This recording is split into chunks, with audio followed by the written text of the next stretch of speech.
जी अस्सलाम वालेकुम। आज हम बात करेंगे Punjab enforcement and regulation act 2024 के हवाले से। रिसेंटली अभी एडवर्टाइजमेंट आई थी, इनमें जो पोजीशंस थी इन्वेस्टिगेशन ऑफिसर की, इन्फोर्समेंट ऑफिसर की और एसडीओ पीरा की। तो हम इस एक्ट को समझने की कोशिश करेंगे और जो मेन पॉइंट्स हैं जो कि आपके पेपर के हवाले से बड़े अहम हैं, इंपॉर्टेंट हैं और आपसे पूछे जा सकते हैं पेपर में, उसको आज हम डिस्कस करते हैं। सबसे पहले जो इसका सेक्शन 1 है, what is the official short title of the act. जो शॉर्ट टाइटल है ऑफिशियल इस एक्ट का, उसको कहा जाएगा जनाब साहब the Punjab enforcement and regulation act 2024, जो कि 17 अक्टूबर 2024 को जो है वो ऑफिशियल गज़ट में पब्लिश हुआ। उससे पहले जो है वो 11 अक्टूबर को ये पास हुआ था आपकी प्रोविंशियल असम्बली से, और उसके बाद जो है वो असेंट किया था गवर्नर साहब ने 16 अक्टूबर 2024 को। तो which area does this act extend, कि कौन सा एरिया जो है वो इसके ज्यूरिसडिक्शन में आएगा। होल पंजाब है, एग्जैक्ट जो है वो ट्राइबल एरियाज जिसको पाटा कहा जाता है वो इसमें जो है वो इंक्लूड नहीं होगा। सेक्शन 1 सब सेक्शन 2 जो है उसको डील करता है। उसके बाद the act comes into force on a date specified by which means, कौन सी डेट को जो है वो ये एनफोर्समेंट हुई है इस एक्ट की। जो तो जनाब सब सेक्शन 1 सब सेक्शन 3 जो है वो बताता है कि notification in the official gazette के, इसका जो है वो ऑफिशियल नोटिफिकेशन जो है वो गज़ट में पब्लिश किया गया है। In legal usages under the act what does authority refers to. Authority, इस एक्ट में अथॉरिटी से मुराद the Punjab enforcement and regulatory authority है, जो कि सेक्शन 2 सब सेक्शन 1 उसका पार्ट सी है, उसमें जो है वो डिफाइन किया गया है अथॉरिटी को। What does the term EPO stands for under the Act? EPO means the emergency prohibition order issued under the Act, के ऐसे ऑर्डर जो कि किसी चीज़ को रोकने के लिए इशू किए जाएं उसको जो है वो प्रोहिबिशन ऑर्डर कहा जाएगा, जो कि सेक्शन आपका 2 सब सेक्शन 1 और उसका जो पार्ट टी है इसको जो है वो डील करता है। ऑप्शन सी आएगी emergency prohibition order. EPO stands for emergency prohibition order. Chapter 2 की बात करें, स्टैब्लिशमेंट ऑफ द अथॉरिटी जो है वो इसके तहत जो है वो स्टैब्लिश होती है। How is the authority established, establishment of authority की बात की गई है कि जनाब साहब bye notification in the official gazette इस अथॉरिटी को जो है वो स्टैब्लिश किया गया है, और सेक्शन 3 जो है वो उसको डील करता है। The government shall by notification in the official gazette established an authority to be known as the Punjab enforcement and regulatory authority for carrying out the purpose of the act. What is the status of the authority as per the act, क्या status होगा।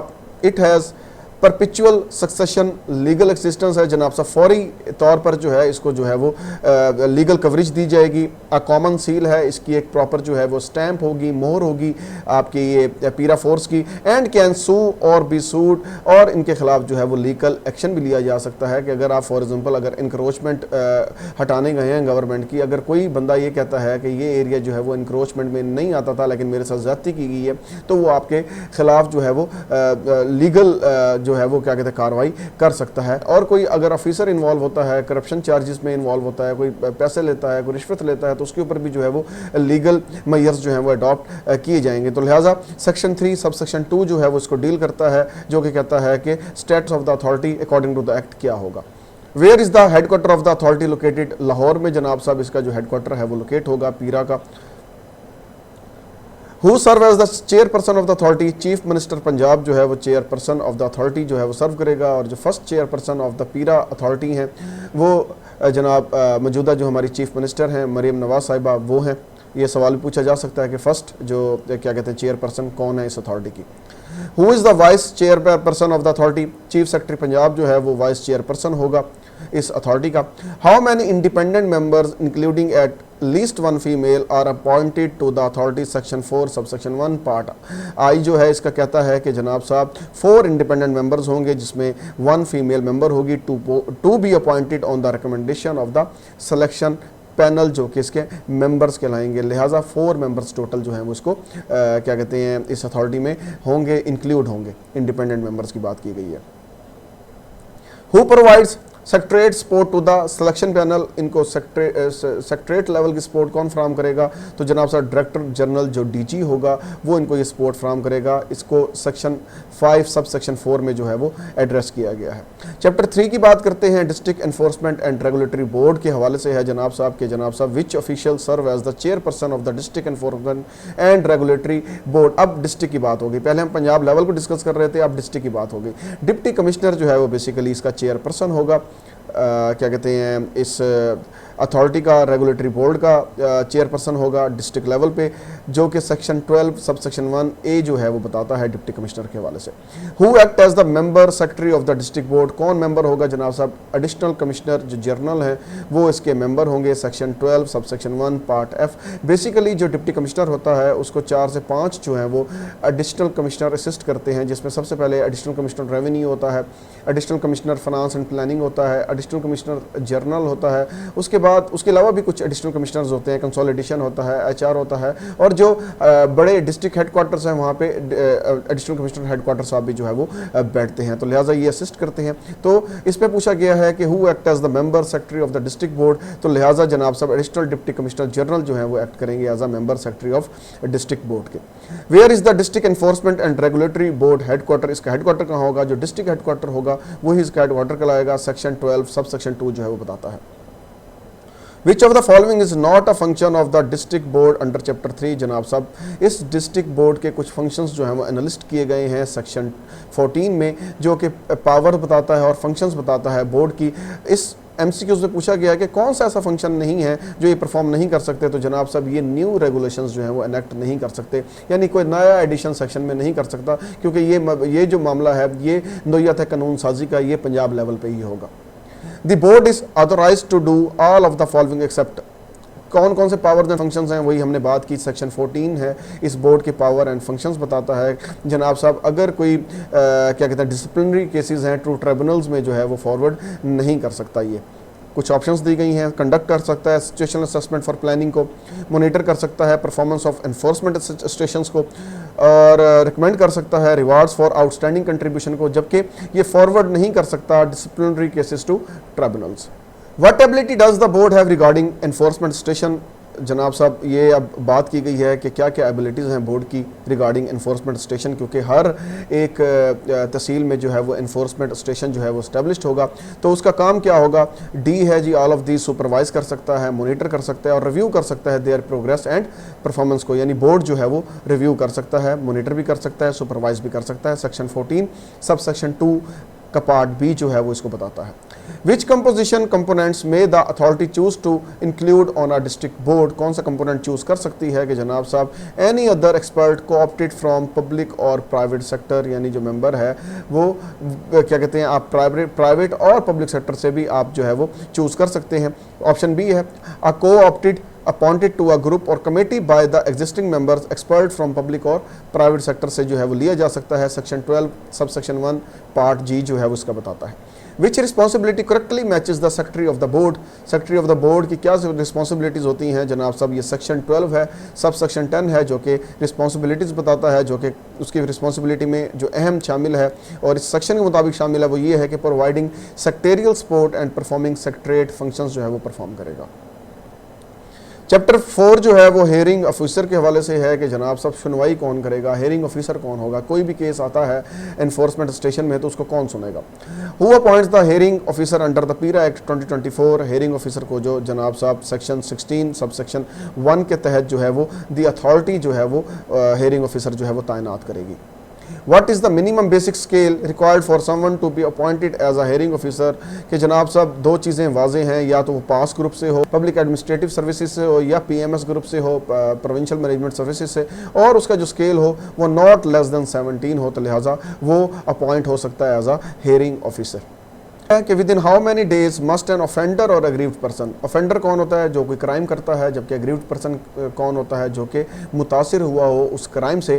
File a representation before the hearing officer के जनाब साहब कितने दिन में ये file कर सकता है अपनी रिप्रेजेंटेशन, मौक़िफ़ बयान कर सकता है, तो उसके पास 30 दिन का टाइम होता है, जो कि सेक्शन 16 सब सेक्शन 2 जो है वो इसको बताता है कितने डेज़ हैं इसके पास ऑफेंडर के पास। Which of the following matters can not be represented before the hearing officer? Issuing of the notice के हवाले से जो है वो नहीं रिप्रेजेंट कर सकता है हेयरिंग ऑफिसर के सामने, यानी वहाँ पे आके अपील नहीं कर सकता। Section 16 sub section 2।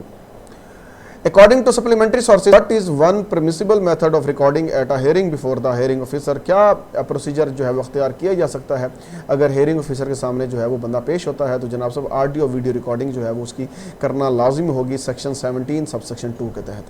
Which powers are included in the hearing officer's authority under chapter 4 beyond appointments and hearing representation? और कौन कौन सी पावर्स जो हमें इंक्लूड हैं? सेक्शन 16 सबसेक्शन 4 का पार्ट डी जो है वो बताता है कि इम्पोज कर सकता है एडिशनल फाइन एंड रिफंड कर सकता है फाइन अपॉन सक्सेसफुल रिप्रेजेंटेशन। अगर कोई बंदा अपना केस सक्सेसफुल जो है वो रिप्रेजेंट करता है और वो उसके बाद जो है वो डिसाइड होता है कि इसके साथ जो है वो ज्यादती की गई है, तो उसका जो फाइन किया होगा मौके पे वो जो है वो रिफंड हो जाएगा।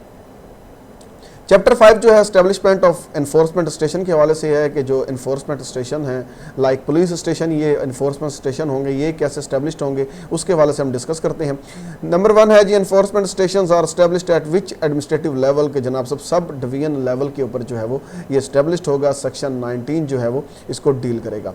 Who has the authority to officially declare a place as an enforcement station? Government definitely, क्योंकि गवर्नमेंट की जगह पर बनना है, या अगर कोई प्राइवेट प्रॉपर्टी भी लेते हैं तो वो भी गवर्नमेंट की मर्जी से ही आप क्या कहते हैं हायर करेंगे रेंट के ऊपर, तो उसमें गवर्नमेंट ही यानी प्रोविंशियल गवर्नमेंट जो है वो उसमें इन्वॉल्व होगी।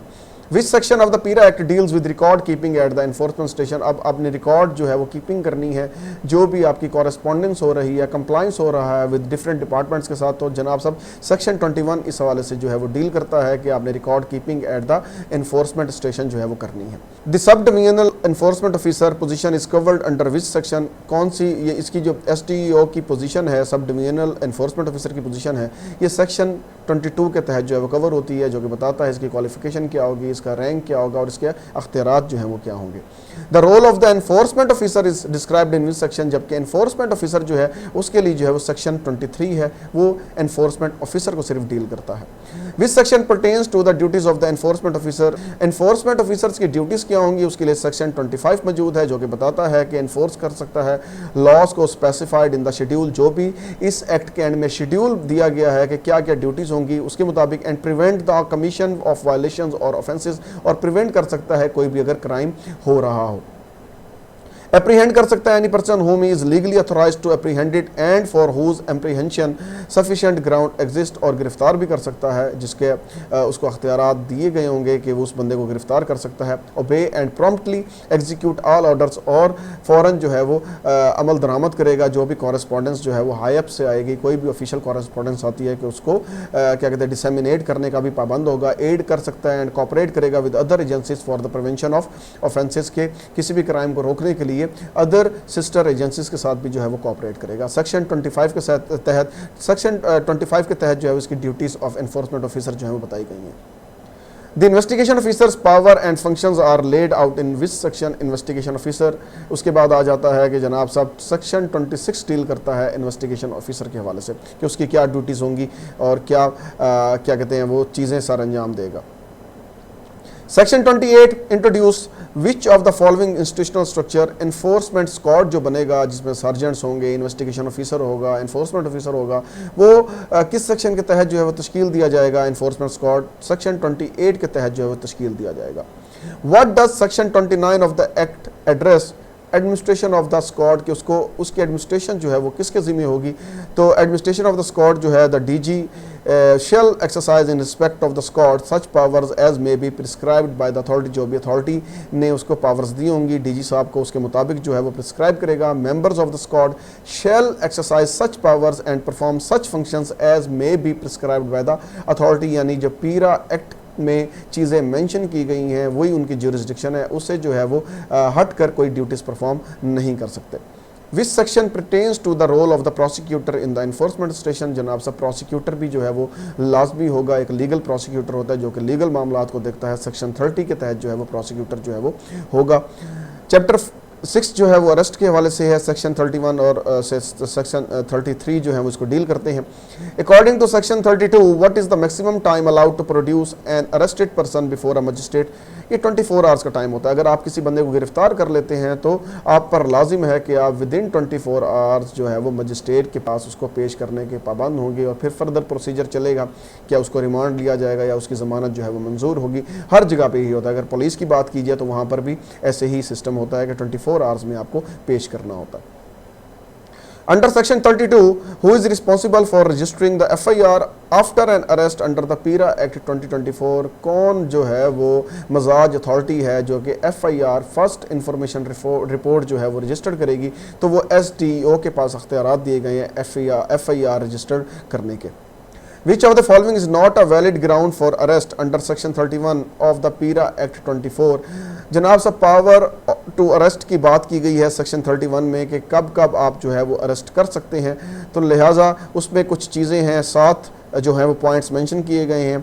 अगर वो बंदा इन्वॉल्व होगा in any offence under the act or scheduled law, या against whom a reasonable reference has been sent by the department or credible information has been received or a reasonable suspicion otherwise exist of his having being so involved in an offence under the act or scheduled law, means जो आपके schedule में mention कर दिया है उसके मुताबिक जो है वो आप अरेस्ट कर सकते हैं। शेड्यूल में बेसिकली ऑफेंस मेंशन किए गए हैं कि कौन कौन से ऑफेंस जो हैं वो अंडर दिस एक्ट जो है वो कवर में आते हैं, कि पीरा के एक्ट में कौन कौन से ऑफेंस जो हैं वो फॉल करते हैं, उसके मुताबिक जो है वो आप अरेस्ट कर सकते हैं। तो ये MCQs हैं कि जनाब साहब किस सूरत में आप अरेस्ट नहीं कर सकते, वैलिड ग्राउंड क्या होगा, disagreement with an officers administrative direction के इस मामले के ऊपर जो है वो आप अरेस्ट नहीं कर सकते, जबकि क्रेडिबल इंफॉर्मेशन के ऊपर कर सकते हैं। Possession of an article reasonable link to a violation, अगर उसने कोई वॉलेशन की है उसके मुताबिक कर सकते हैं। Obstruction of an enforcement officer in performance of duty, अगर कोई बंदा जो है वो उसको ड्यूटी परफॉर्म करने से रोकता है, खलल पैदा करता है, कार्य सरकार में मुदाखलत करता है, तो उसमें भी आप अरेस्ट कर सकते हैं। पीरा एक्ट 2024 चैप्टर जो 7 है पब्लिक नॉइजेंस एंड एनक्रोचमेंट के हवाले से, पब्लिक नॉइजेंस से मुराद ऐसे अवामिल हैं जिससे लॉ एंड ऑर्डर की सिचुएशन पैदा हो, वो पब्लिक नॉइजेंस में आते हैं। एंड एनक्रोचमेंट इस ज़मरे में आता है जो आप गैर कानूनी तजावुज़ात करते हैं, वो एनक्रोचमेंट के ज़मरे में आता है। इस चैप्टर को हम डिस्कस करते हैं। An absolute order must include which of the following, absolute order है सेक्शन 36 का सब सेक्शन 3 है जो कि बताता है एब्सोल्यूट ऑर्डर के हवाले से। एब्सोल्यूट ऑर्डर ये है कि डिटेल ऑफ पब्लिक नॉइजेंस बताता है and removal directions with in a prescribe time frame, जबकि एक टाइम फ्रेम भी मेंशन करता है कि कितनी देर में आपने इस पब्लिक नॉइजेंस को, अगर किसी कुछ लोगों ने जो है वो लॉ एंड ऑर्डर की सिचुएशन क्रिएट की हुई है, उनको रिमूव कितनी देर में करवाना है। अगर कोई इंक्रोचमेंट हो रही है तो उसको कब आपने रिमूव करवाना है, यानी कब्जा वागुजार कब करवाना है, इस तरह की जो चीज़ें हैं उसमें बताई गई हैं। Under section 36 the enforcement officer may take which of the following actions if an offender fails to remove a public nuisance, तो क्या अगर वो कंप्लायंस करने से इनकारी हो जाता है, आपके ऑर्डर मानने से इनकारी हो जाता है पब्लिक nuisance के हवाले से, तो क्या होगा कि जनाब साहब आप जो एनफोर्समेंट ऑफिसर है वो उसकी प्रेमिसेस को सील कर सकता है, कोई दुकान है, कोई गोदाम है, कोई फैक्ट्री है, अरेस्ट कर सकता है the offender in certain situation को, सबमिट कर सकता है FIR टू द SDO, या ये तमाम मामला जो है वो कर सकता है। वाक़े की नोयत के ऊपर जो है वो ये चीज़ें डिपेंडेंट होती हैं। सेक्शन 36 सब सेक्शन 5 जो है वो इसको डील करता है। Which of the following best defines public nuisance under the पीरा एक्ट, पब्लिक नॉइजेंस को अगर डिफाइन करें सेक्शन 2(1) के जो है वो बेसिकली पब्लिक नॉइजेंस के हवाले से है कि जनाब साहब इलीगल एक्ट और omission causing common injury, danger और अनॉयंस टू द पब्लिक, यानी आप ऐसा इकदाम कर रहे हो जिससे जो पब्लिक है एट लार्ज मुतासिर हो रही हो, ज़ख्मी हो सकती हो, उनके लिए ख़तरा हो, सेहत के मामला जो हैं वो लाहक हो रहे हो, तो लिहाजा इस हवाले से आप क्या कहते हैं पब्लिक नॉइजेंस में के ज़िम्मे में आएगा। Section 37 prohibits what kind of encroachment, prohibition to encroachment की बात की गई है। सेक्शन 37 डील करता है कि जनाब साहब एनी एनक्रोचमेंट मूवेबल और इमूवेबल ऑन स्टेट प्रॉपर्टी के, मूवेबल है जैसे रेडी बान वगैरह हो गए या कोई कंटेनर आप रख देते हैं, और इमूवेबल है यानी आपने कोई पक्की तामीरात जो है वो बना ली हैं, उसको जो है वो रिमूव करना, लेकिन ऐसे लैंड के ऊपर जो कि स्टेट लैंड हो। अंडर सेक्शन 38 हु में initiate a procedure for removal of a movable encroachment, कौन इनिशिएट करेगा इनको रिमूव करवाने के लिए, तो जनाब साहब द एनफोर्समेंट ऑफिसर जो है वो इनिशिएट कर सकता है। विच article explain procedure for removal of immovable encroachment, immovable encroachment को कौन करेगा, जनाब साहब सेक्शन 39 इसको डील करता है। The enforcement officer on his on motion complaint और रेफरेंस फ्रॉम द डिपार्टमेंट और custodian of state property information from whistle blower, whistle blower को भी आगे हम डिस्कस करते हैं। आपके कह लें कि ये आपको जो इन्फॉर्मेशन देते हैं आपके सोर्स होते हैं, या आपको आकर बताते हैं कि जनाब साहब फलां जगह के ऊपर जो है वो एनक्रोचमेंट हो रही है, पब्लिक नॉइजेंस हो रही है या उसका बायस बन रही है, उसको विसल ब्लोअर कहा जाता है। तो लिहाजा ये भी एनफोर्समेंट ऑफिसर जो है वो इमूवेबल एनक्रोचमेंट को जो है वो रिमूव कर सकता है सेक्शन 39 के तहत। What action may a hearing officer take under section 36 upon receiving a representation regarding a public nuisance, क्या जनाब साहब वो एक्ट कर सकता है, इकदाम क्या कर सकता है जनाब साहब, कैंसिल कर सकता है, मॉडिफाई कर सकता है और कन्वर्ट कर सकता है the EPO into an absolute order, यानी उसके लिए एक एब्सोल्यूट ऑर्डर जो है वो पास कर सकता है सेक्शन 36 सब सेक्शन 2 के तहत। Which article explain procedure for removal of public nuisance, section 34 जो है वो डील करता है पब्लिक नॉइजेंस के हवाले से, रिमूव करने के हवाले से कि any person aggrieved by public nuisance directly or indirectly or perceives to be aggrieved due to such nuisance in near future may submit a complaint to enforcement officer, sub divisional enforcement officer, hearing officer या board of authority को जो है वो देगा कि जनाब साहब मैं मुतासिर हो रहा हूँ। Any department whistle blower or any employee may also report public nuisance to the enforcement officer, या कोई और भी डिपार्टमेंट जो है, जैसे मैंने बताया कि पंजाब में आपके कॉपरेशन होगी डिफरेंट डिपार्टमेंट्स के साथ, तो वो भी बता सकते हैं सेक्शन 34 के तहत। पीरा एक्ट 2024 पार्ट 8 की बात करते हैं, issuance and delivery of notice. आप सब अगर कहीं पे पब्लिक नॉइजेंस है, आपको इन्फॉर्मेशन मिल जाती है या इंक्रोचमेंट एरिया है, तो आप किस तरह से जो है वो नोटिस डिलीवर करेंगे, इस हवाले से आप डिस्कस करते हैं। If the offender is the occupying owner or tenant, where should the notice be send, कहाँ पे सेंड होगा। अगर जनाब साहब जो क्राइम कर रहा है, जो ऑफेंडर है वो ऑनर है या उसने आगे जो है वो जगह ठेके पे या किराए पे दी हुई है, where should the notice be send, कहाँ पे नोटिस भेजा जाएगा। Section 40 sub section 1 part B further part 2 जो है उसका बताता है कि जनाब साहब to the address of the property where the offence occurred, उस जगह पर भेजा जाएगा जहाँ पे क्राइम जो है वो या ऑफेंस जो है वो हो रहा होगा। When direct service is not possible, what is the next method for delivering the notice? अगर डायरेक्ट सर्विसेज आपके पास नहीं मौजूद तो क्या होगा। ये आपके पास सेक्शन 40 सब सेक्शन 1 पार्ट सी है जो कि बताता है अफिक्स करेंगे notice at the offenders last known place of residing और बिजनेस, जहाँ पे वो लास्ट रह रहा होगा या बिजनेस कर रहा होगा ऑपरेट, वहाँ पर जो है वो आप नोटिस चिस्पा कराएंगे। What is the final alternative if even newspaper publication isn't visible? अगर न्यूज़पेपर पब्लिकेशन भी विजिबल नहीं है तो क्या होगा कि जनाब साहब सेक्शन 40 सब सेक्शन 1 पार्ट ई के तहत जो है वो जनाब साहब make a local loud speaker proclamation in the locality. अभी आपने पिछले 2 महीने पहले जो इंक्रोचमेंट का सिलसिला शुरू हुआ था तो आपने देखा होगा कि जहाँ पे इंक्रोच्ड एरिया था वहाँ पर जो है वो स्पीकर के साथ ऐलान करवाए गए थे। वो मुख्तलिफ मेथड्स होते हैं, आप मस्जिद के भी स्पीकर इस्तेमाल कर सकते हैं, ये रिक्शा हायर कर लेते हैं जिसके ऊपर स्पीकर लगा होता है और आप जाके ऐलान करते हैं कि जनाब साहब 2 दिन बाद जो है वो आपका एरिया जो है वो इंक्रोचमेंट की जाएगी, तो लिहाजा आपके पास 2 दिन का टाइम है, आप या तो आप खुद कर लें या गवर्नमेंट आके करेगी। Which section explain penalties under the act, penalties under the act जो है वो सेक्शन 41 के तहत जो है वो बताई जाएंगी कि क्या पेनल्टीज़ जो है वो लगेंगी जो पब्लिक नॉइजेंस या इंक्रोचमेंट जो है वो करके बैठा है। Under which chapter of PERA act 2024 explain preventive measures, preventive measures जो हैं वो जनाब साहब क्या होंगे, जिसमें आपकी सिक्योरिटी श्योरिटी एंड बॉन्ड्स आ जाते हैं, वो चैप्टर आपका 10 है जो इस हवाले से डील करता है। Who has the authority to mandate bonds or sureties under chapter 10 of the पीरा एक्ट, जनाब साहब कौन है, हेयरिंग ऑफिसर। कि अगर फॉर एग्जांपल कोई ज़मानत देने के लिए आता है कि मैं आइंदा ये काम नहीं करूँगा या किसी बंदे के खिलाफ FIR लॉन्च कर ली जाती है तो उसको जो है वो ज़मानत के ऊपर रिहा किया जाता है, तो वो श्योरिटी बॉन्ड जो हैं वो लेंगे, तो कौन लेगा, हेयरिंग ऑफिसर लेगा सेक्शन 43 के तहत। Which of the following is not listed as an offence under section 44 of the पीरा एक्ट 2024? ये कुछ ऑफेंसेस हैं जो कि पीरा act Punjab enforcement regulatory authority जो एक्ट है 2024 उसके ज़मरे में आते हैं। अगर इनमें से कोई आप करेंगे काम तो आप पीरा एक्ट के तहत जो है वो आपके खिलाफ कार्रवाई की जा सकती है। Under section 45 who may be held liable if a company commits an offence under the act? अगर कोई कंपनी करती है, कंपनी कौन होती है, 2 तरह की कंपनीज होती हैं जो कि कंपनी एक्ट के तहत रजिस्टर्ड होती हैं, या पब्लिक लिमिटेड होती है या प्राइवेट लिमिटेड होती है। तो जनाब साहब सेक्शन 45 के तहत ये कहता है कि the company and also the director or manager if due to their neglect, अगर उनकी नेग्लिजेंस शामिल है तो डायरेक्टर और मैनेजर भी जो है वो बराबर के जो है वो कसूरवार होंगे। What is the penalty for falsely personating a member, officer or employee under section 46? पर्सोनेशन क्या होती है कि जनाब साहब आप झूठे मूठे का ऑफिसर बने कि जनाब साहब मैं इन्फोर्समेंट ऑफिसर हूँ, आप उनकी यूनिफॉर्म वेयर कर लें हालांकि आप नहीं हैं, तो punishable under section 170 of the Pakistan penal code. Personating officer के बारे में आपको पता होना चाहिए, सेक्शन 170 है कि कोई ऐसा बंदा जो कि सरकारी ऑफिसर का रूप धार लेता है और अपने आप को जाहिर करता है कि मैं सरकारी ऑफिसर हूँ, तो उसके खिलाफ जो है वो पाकिस्तान पीनल कोड के तहत कार्रवाई होती है सेक्शन 170 जो है वो डील करता है, जिसके तहत जो है वो आपको 2 साल तक कैद भी हो सकती है और जुर्माना भी जो है वो लग सकता है, या दोनों जो है वो पॉसिबिलिटी हो सकती है कि कैद और जुर्माना दोनों हो सकते हैं। An officer who vexatiously delays forwarding an arrested person to the relevant authority is guilty of an offence under which section। अगर कोई ऑफिसर बंदे को गिरफ्तार कर लेता है और जानबूझकर जो है वो जो टाइम फ्रेम है 24 आवर्स का है आगे हैंड ओवर नहीं करता या अपने पास जो है वो कन्फाइन रखता है, तो क्या होगा, सेक्शन 47 पार्ट सी के तहत जो है वो कार्रवाई होगी, जिसका मतलब है कि मिस यूज़ ऑफ अथॉरिटी की है उस ऑफिसर ने।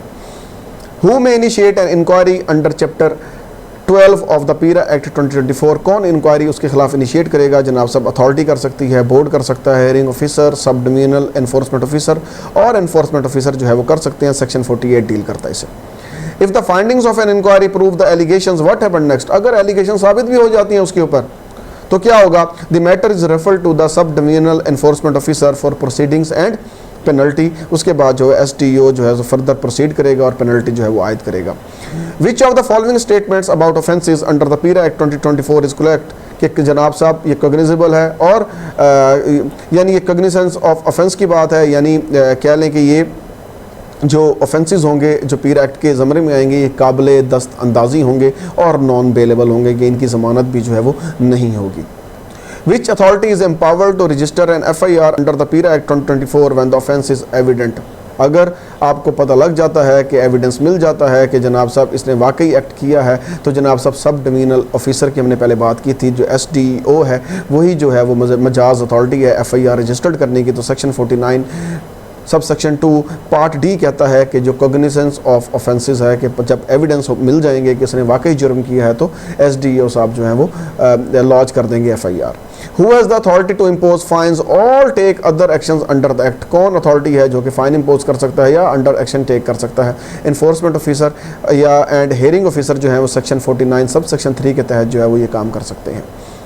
Any offender aggrieved by the action penalty imposed by an enforcement officer may submit a representation before। अगर कोई बंदा ये समझता है कि जनाब साहब जो मेरे ऊपर जुर्माना लगाया गया है वो ठीक नहीं है, मैं गिल्टी नहीं हूँ, तो वो क्या करेगा, वो अपनी रिप्रेजेंटेशन जो है वो पेश करेगा। 50 सेक्शन 51 के तहत हेयरिंग ऑफिसर के सामने जो है पेश होगा और अपनी प्ली लेकर जाएगा। Any offender who is aggrieved by any decision of the hearing officer prefer an appeal to। अगर वो अपील क्या कहते हैं करना चाहता है तो क्या करेगा, सेक्शन 52 है अपील से रिलेटेड के जनाब साहब commissioner of the concerned division को करेगा। यानी अगर वो हेयरिंग ऑफिसर भी उसकी दाद रसी करने में नाकाम होता है और वो बंदा ये समझता है कि हेयरिंग ऑफिसर ने जो है वो वन साइडेड जो है वो सुनकर मेरे खिलाफ फैसला किया है, तो वो उसके बाद अपीलिंग अथॉरिटी एपलेट अथॉरिटी के पास चला जाएगा जो कि commissioner of the concerned division है सेक्शन 52 के तहत। Which officer handles grievance redressal under the act। redressal और grievance की बात की गई है कि जनाब साहब any person aggrieved by any alleged misuse of authority by an officer or employee may in addition to any other remedy provided in the act file a complaint against such officer or employee before the grievance redressal commissioner or if no officer is appointed so before the chairperson of the board. अगर कोई बंदा ये समझता है कि मेरी बात नहीं सुनी जा रही तो वो कहाँ पे जाकर अपील करेगा। हमने पहले भी बात की जो ग्रीवेंसेस हैं उसकी रिड्रेसल्स जो है वो कमिश्नर के पास होंगी। अगर कमिश्नर मौजूद नहीं है तो जनाब सब चेयरपर्सन ऑफ द बोर्ड जो है वो सेक्शन 53 के तहत। Who is considered a whistleblower under the act। Section जो है वो AAA है जनाब साहब। whistleblower means the person who in the public interest disclose an actual or suspected violation or offence under the act। उसको हम विसल ब्लोअर का कहते हैं कि पब्लिक इंटरेस्ट में कोई आपको आके बात बताता है कि अगर कोई ऑफेंस हो रहा है, वो आपको बताता है कि ये ऑफेंस हो रहा है लिहाजा उसके खिलाफ कार्रवाई की जाए, तो वो विसल ब्लोअर कहलाएगा। Who is classified illegal occupier under the act। illegal occupier कौन होगा, a person trespassing on state property, जो कि encroachment करके बैठा है state property के ऊपर, उसको जो है वो illegal occupier जो है वो कहा जाएगा। Who appoint director general of the authority. DG को कौन अपॉइंट करेगा, चीफ मिनिस्टर डेफिनेटली जो है वो DG पीरा जो है वो अपॉइंट करेंगी, जो कि जिसका बेसिक स्केल 19 और अबव होगा और पास सर्विसेज से और प्रोविंशियल मैनेजमेंट सर्विसेज का जो है वो ऑफिसर होगा।